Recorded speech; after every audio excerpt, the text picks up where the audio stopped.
So what should we do? Much has been said about why government should invest in arresting climate change. Is it worth the money is the question. Climate change skeptics and politicians have often argued that there is a huge cost to saving this planet. But you don't have to be a scientist or a mathematical genius to bust this argument. All you have to do is look at the numbers we are now showing you. The United States government has spent more than $350 billion in the past decade in response to extreme weather conditions and fire events.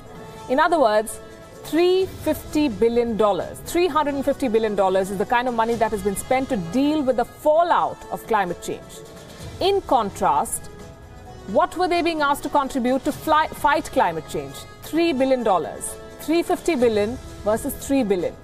If you break it down further, it comes to $10 per American citizen. That's all they were being asked to pay to fight global warming.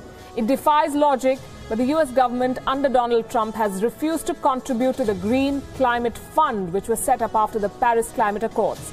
So it boils down to this, and I'm repeating, America is paying loads of money to deal with the aftermath of hurricanes and freak weather, but it will not invest a fraction of that amount to ensure that they're not hit by the fury of nature.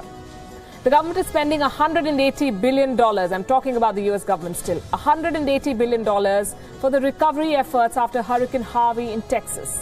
According to a report in The Guardian, Americans could end up paying up to $300 billion to restore the damage from Hurricane Irma. If you broaden the canvas and look at the world, governments have to spend upwards of $100 billion annually to tackle the effects of climate change, not to mention the cost of lives lost. In 2013, for instance, Typhoon Haiyan took 6,000 lives in the Philippines.